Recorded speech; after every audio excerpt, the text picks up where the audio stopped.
gudoomiyaha gobolka Daadmareed Axmed Diiriye Cabdullaahi oo maanta xafiiskiisa kula hadlay warbaahinta ayaa hambalyo u diray madaxweynaha cusub ee Jamhuuriyadda Soomaaliland Mudane Muuse Biixi Cabdi iyo ku-xigeenkiisa Cabdiraxmaan Ismaaciil Saylici oo 13 bisha 11aad loo doortay inay dalkan hogaamiyaan.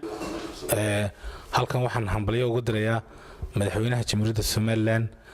Mudane Muuse Biixi Cabdi ee loo doortay 13 November doorashadii dalka ka qabsoontay ana ku hadlaya magaca gobolka Daadmareed magaca dadweynaha shacabka gobolka Daadmareed waxaan hambalyo u dirayaa madaxweynaha Jamhuuriyadda Soomaaliland ee la doortay 13 November Muuse Biixi Cabdi iyo madaxweynaha ku-xigeenka Soomaaliland Cabdiraxmaan Cabdillaahi Ismaaciil Shire Saylici iyo waxaan kaloo bogaadin u dirayaa labada xisbi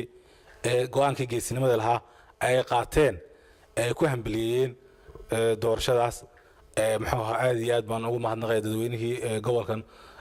gaar ahaan dadweynihii Soomaaliland oo dhan sida wacan ay qiimaha badan u codeeyay codkooda u dhiibtay waxaan halkan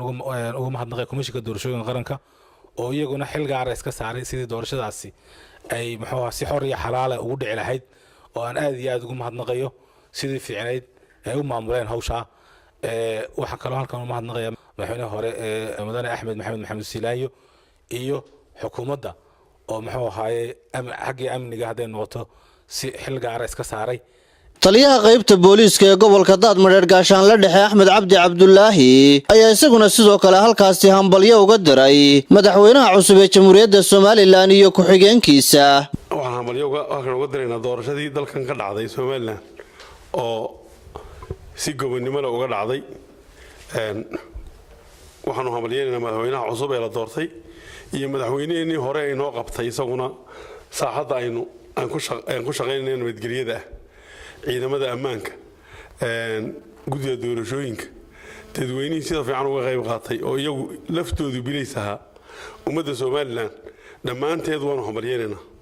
guusha ay doorashada ka gaadheen madaxweynaha cusub ee doorteen saddexda xisbi qaran labadii waayay sida ay u hambalyeeyeen madaxweynaha cusub khudbadiisii oo iyaduna qayb lixaad ka qaadatay dejinta dalkan iyo madaxweynihii hore oo inoo qabtay saaxadda aynu ku shaqeynayno quruxda badan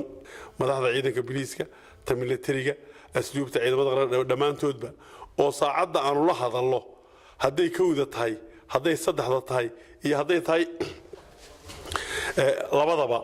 mar walba diyaar ahaayo telefoonkooda noo furaa iyaguna waxaan u baahno naga gacan siinayay khaasadan gobolkan Oodweyneenu joogno barasaabko isaguna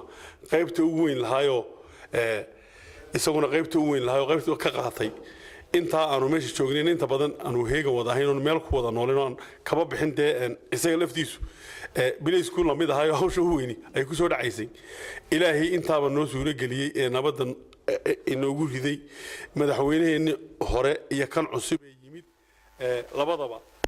waan mahadnaqaynaa. Muuse Salebaan Maxamed warbaahinta qaranka Soomaaliland magaalada Oodweyne.